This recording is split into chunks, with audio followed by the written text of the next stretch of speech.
Okay. Hi, Eugenia. Hi, Zbigniew. That Did I was- get it right? Yes. Yes, I got it right. Looks like you've been practicing at Ha least. ha ha. I don't know, 10 minutes? 5 seconds. Yes. Welcome to the Animaura podcast, I guess, episode 5. Yes. And this podcast, or these small Talk. episodes, are Yeah. designed to provide some context and information about our 2025 Edinburgh Fringe show called Animaura Sonic Soul Pilgrimage. Yes. Woo! That's our show. Yay! 8, 9 and 10 of August at the Arthur Conan Doyle Centre. Yeah, come along. Edinburgh. Edinburgh. Obviously. Where else would it be? Yeah. So today we're going to talk about... Well, so before we started, we had a nice conversation about the song which we are working on right now. because I think we talked about this months ago that we were missing in the because the work is a soundscape experimental emergent dynamic piece of music that is we have a shape to it. We've got, what is it, like maybe 8 pieces of music? Yeah. But we felt like, I think for a few months now, there was a particular tone and excuse me, I am literally what are you talking about? This mic, you have to speak directly into it. But it's touching you my were a bit it's up and touching this my is- lips. Okay, yeah. Okay, now we're gonna be better. However, it sounds Stressed like, yeah. out, Yeah. folks. No. We felt like there was a sort of tone missing from the work that was Yeah. more, I don't know, the word Dark. ugly, dark, Dark, yeah. rough, feral, I don't know, just all those sorts of textures and feelings. Yeah. Yeah, we've been missing that part, I think. And we really want to have like a song which will sounds like you just said. Yeah. Yeah, I think so. We were Zbi's been creating. Will you tell us about the piece of music that we used as a backing track? Yeah. And we listened to half a dozen of them before we decided on that one. Yeah, so this song is I made it like last year or 2 years ago, and is the combination between Fred singing and just my regular voice. It's got quite a few layers in it, though. Yeah, and it has some drums and synth and like 4 vocals maybe, and And the tagelharpa, yeah, and there's a tagelharpa in the back, which also is, like have we talked about that yet? Yes, we Very briefly. Yeah, and our second episode about the instruments I have.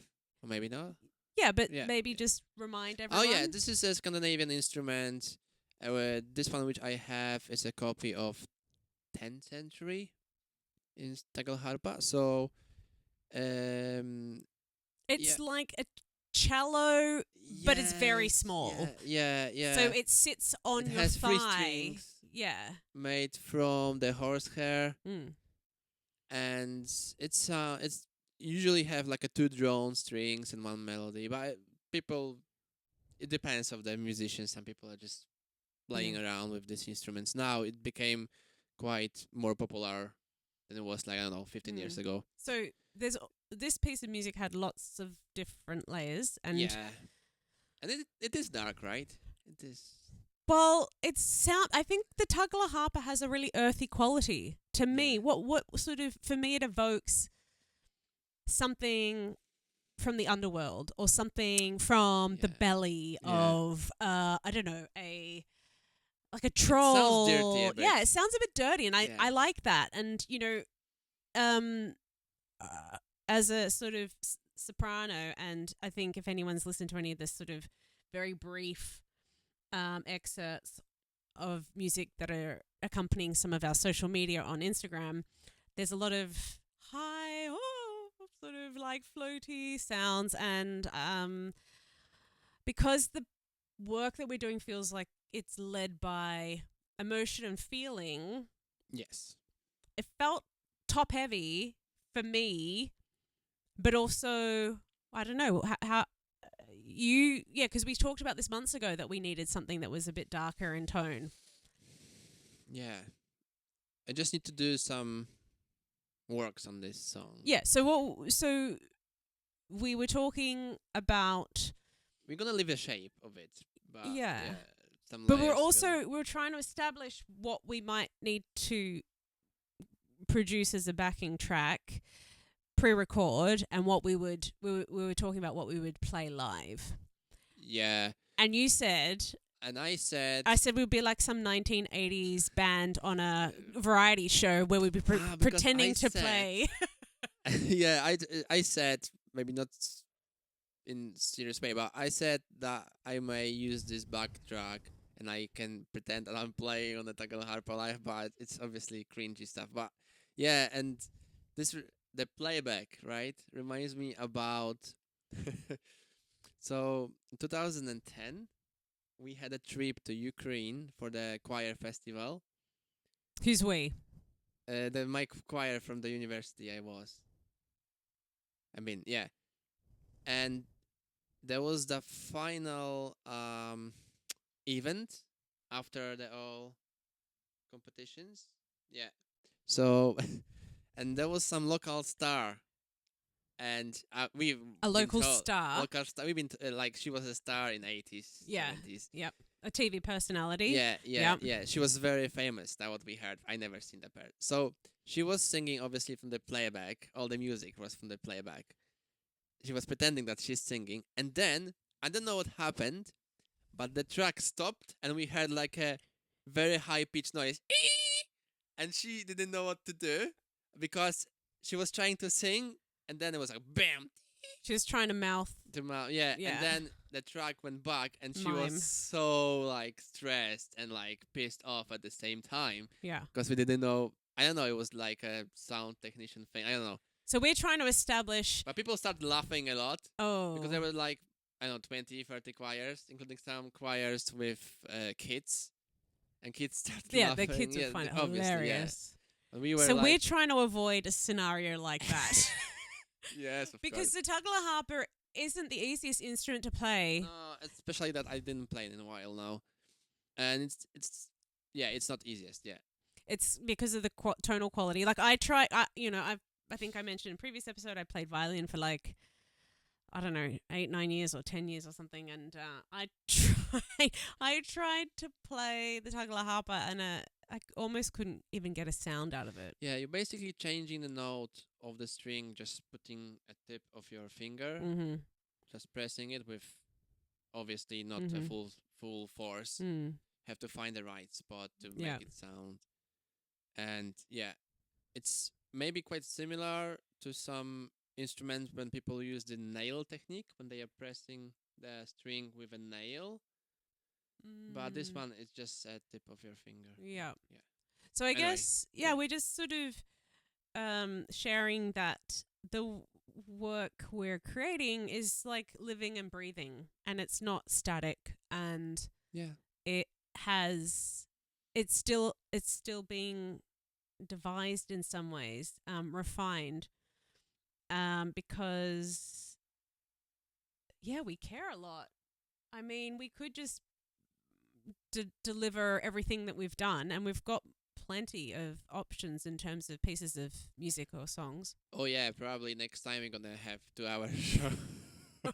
Or we could just be whole day, 24-hour show. Yeah. Actually, don't tempt me. I would to do, love to do just that. one toilet break. No, Maybe we don't need a toilet break. We'll just swap between like potties at the back of the. But the point is that we're really excited. We are 5 weeks, just less than 5 weeks out, and we are telling all our friends and family. We're getting tickets booked.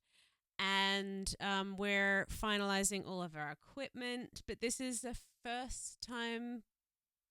It's a debut of work that's never been seen before or performed before. Yes, but we've been practicing.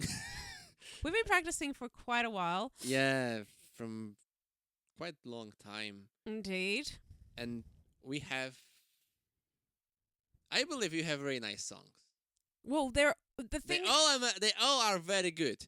And Well, they all have a completely, I think, a story. They're a story within a story. yes. So we're deliberately not speaking to the specifics. Like we have discussed, the two of us, as we did with the song that we were just devising. I said to you, this is what I feel like we're expressing here.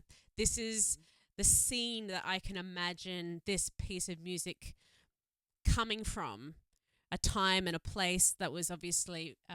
What did you see hearing that song? What did I see? What did you see? Yeah. So for me, I was seeing something of community and gathering Mm-hmm. and sharing of music and ritual. Yeah. And we have similar, like, in my mind, visions or animations of the other pieces of music as well. But we have sort of nicknames for each of the songs. Yeah. But we don't want to share because I don't want it to be prescriptive. I don't want to lead anyone anywhere with Yes. the idea. I want for Yeah. them to experience it and to see where it leads them. Yeah. Because I think you shared with your partner. Yes. Yeah. And what did she say about that particular piece? Which one? Which? I don't want to say the name. Okay. But you told her the story, and she says, "Oh, it's Yeah, better with the story." Yeah. I told her a story, and she was like, "Yes." Yeah, but I'm like, I know. that defeats. So that's interesting though, because I I think it wasn't like a proper listening. Like. no, but Yeah. it was just. I think it's just to explain that it's intentional that we haven't shared the specific details or story elements. Yeah. And they do exist though. Like this isn't just completely off the cuff, no nonsense. We're curating it very, very intentionally. Yeah. And yeah, it's a deliberate creative decision to withhold the narrative. Yeah. But there is one that's helping inspire the sounds and the rhythm and the textures of the music. Mm-hmm. Like the. Sorry, I just got like brain fog completely out. But anyway, I was going to say something, but I just forgot. I don't. Yeah. Okay. I just got. Yeah, that was strange. Yeah. Okay. It's maybe because I don't know why.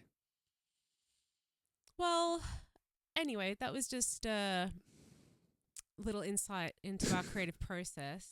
Yeah. And to assure you, It's already 15 minutes. Almost. yeah, it's time to go. But we just wanted to assure the audience that You can find your own interpretation of the songs. And there's I believe every single one of you will have different interpretation a bit. Yeah. Yeah. And hopefully, I think that was part of our intention as well, is Mhm. to like give the gift of the sound, Yeah. but for you to unwrap it and imagine what it like, what's in the present. Yeah. Hopefully. Hopefully. Yeah. All right. Well, Thank you very much for listening. we'll say goodbye. Say goodbye.